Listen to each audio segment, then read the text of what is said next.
On this episode of Slickworks, I'm going to show you guys how to build yourself really hard to find trim, like the stuff that goes up here and in there and right there and right there and right there and right there too.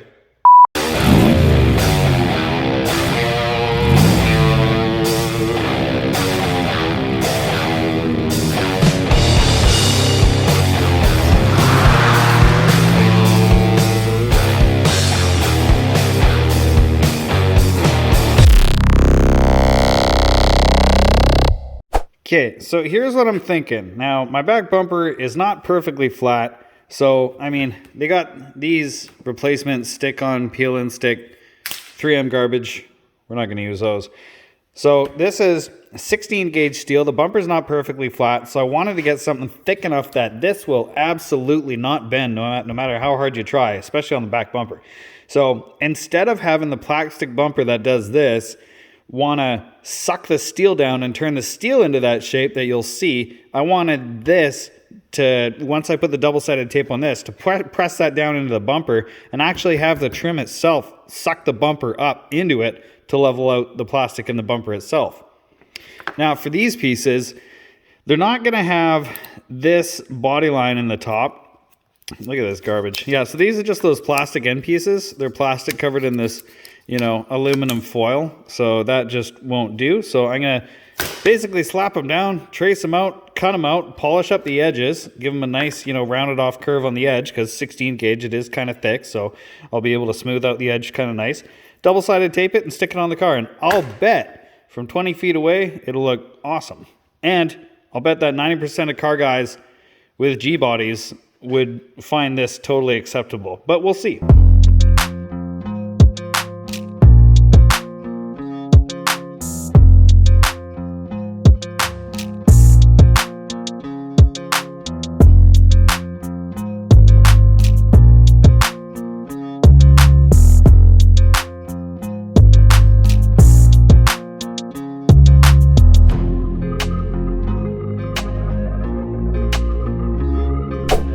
Okay, 20 minutes in, got my blanks cut out. I'm keeping track of time with this because if this is a cost-effective thing, this was a $90 sheet, by the way. So if this is a cost-effective thing, I might actually, sell these to local guys because, why not, right?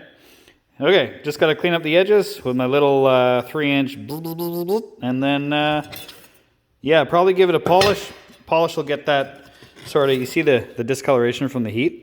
Yeah, a little quick polish, that'll get that out, as well as all the greasy fingerprints. I hope.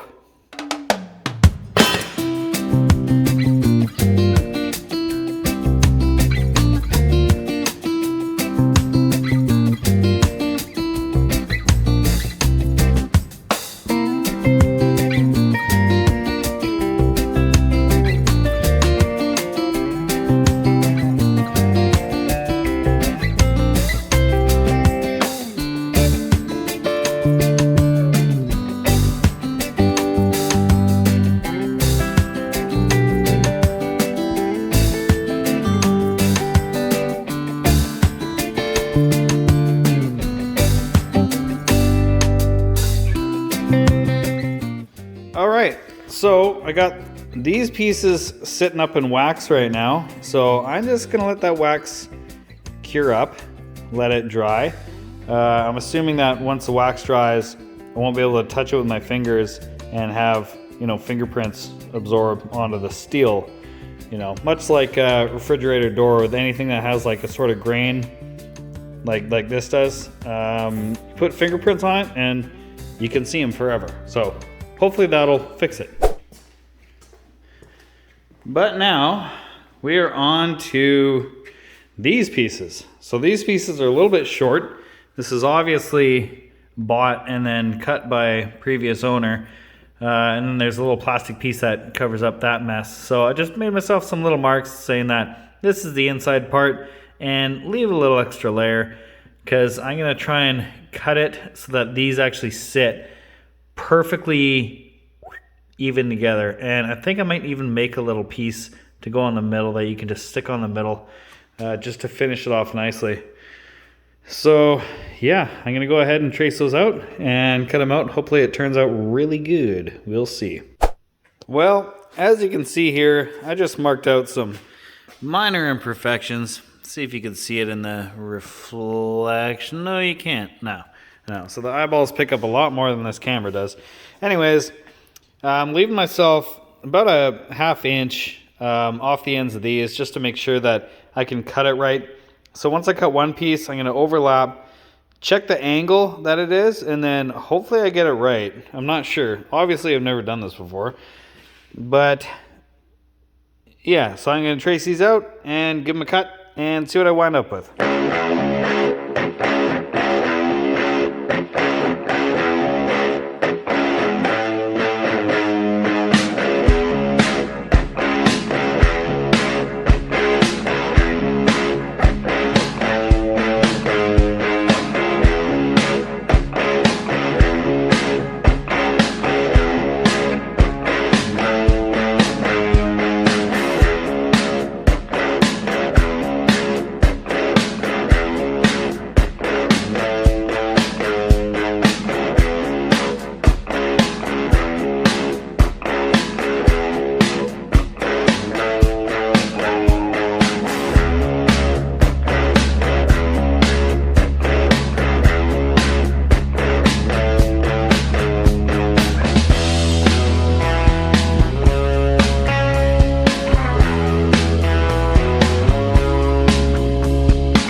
Well, the 4 corner pieces turned out awesome, exactly how I wanted them to turn out.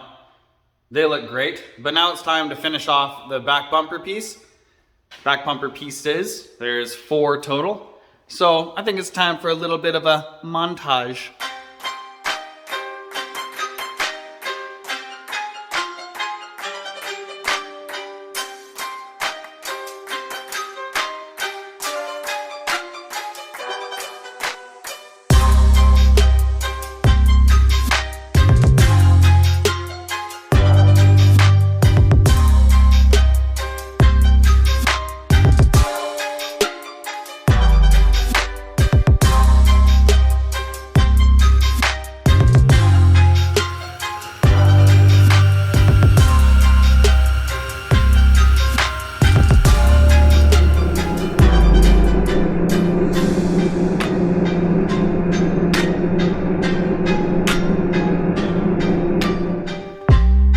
Well, those polished up nicely.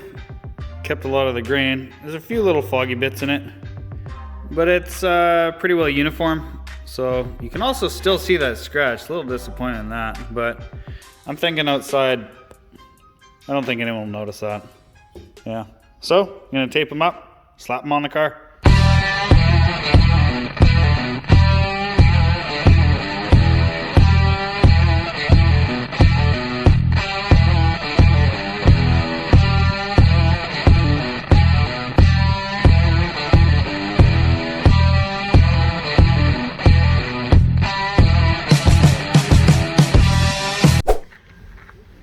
What do you think, Chevy? You like cruising in Genie? Mm-hmm. Yeah? Having a good time? It's so great it's done. It's so great it's done, I know. Mini slick. There you go. Looking cool, dude. Chevy, go like this. Like this.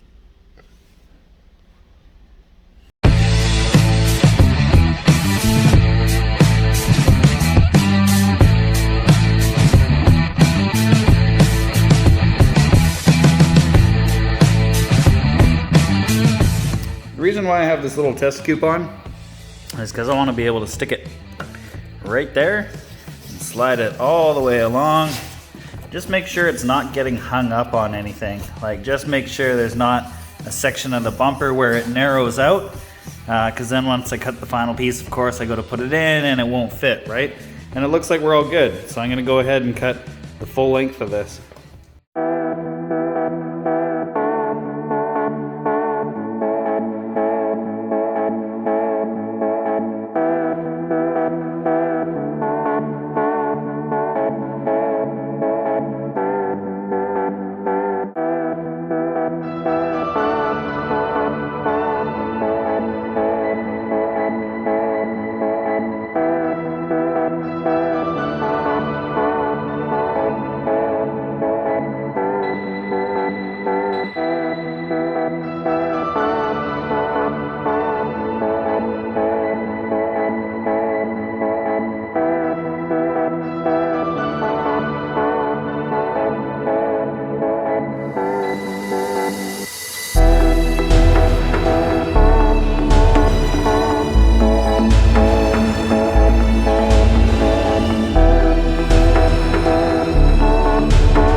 Okay, so my final pieces for the Monte Carlo, I accidentally scratched them. So I decided to machine turn them with, as you saw, my 3-inch roll lock, and it turned out really good. That looks pretty sweet. Okay, so now I just have to run a teeny weeny little tape line right where the dead center of the bumper is, and then hold up my piece, mark it off, cut it, cut the other piece, and stick them on.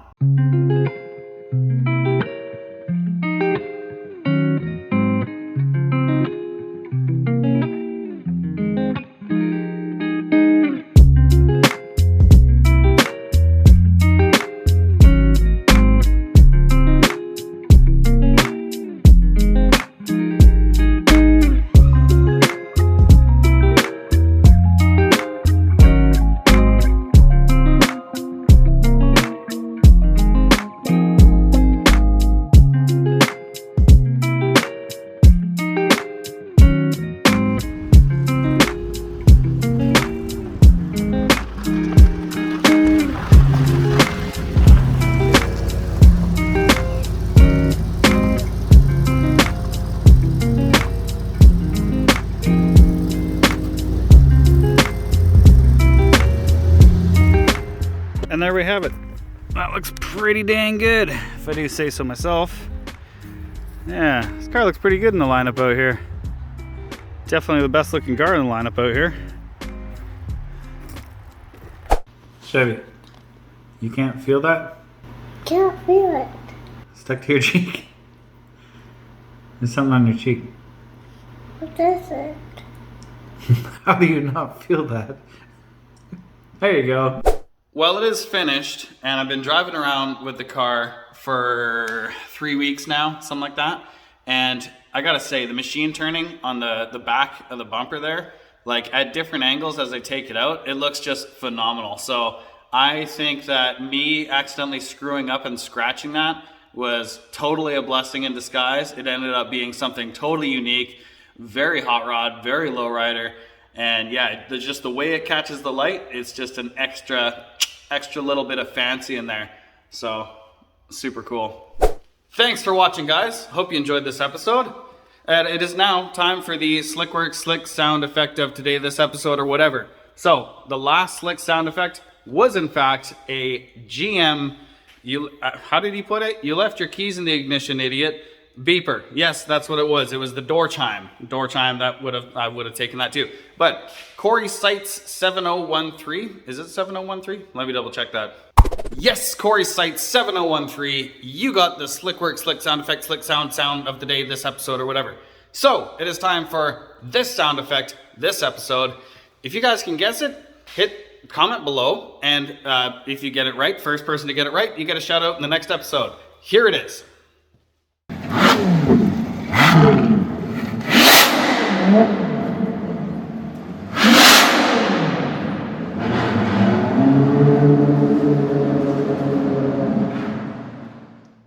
And there it was. So if you think you got that, comment below. Whatever you think it might have been, comment below. Maybe it was a giraffe yawning, or maybe it was a muffler bearing, a broken muffler bearing. That's a good one. Yeah, somebody guess that and I'll give you nothing. So thanks for watching, guys. Stay tuned for the next episode. It's gonna be a good one. It's already in the works. Thanks for watching. Goodbye.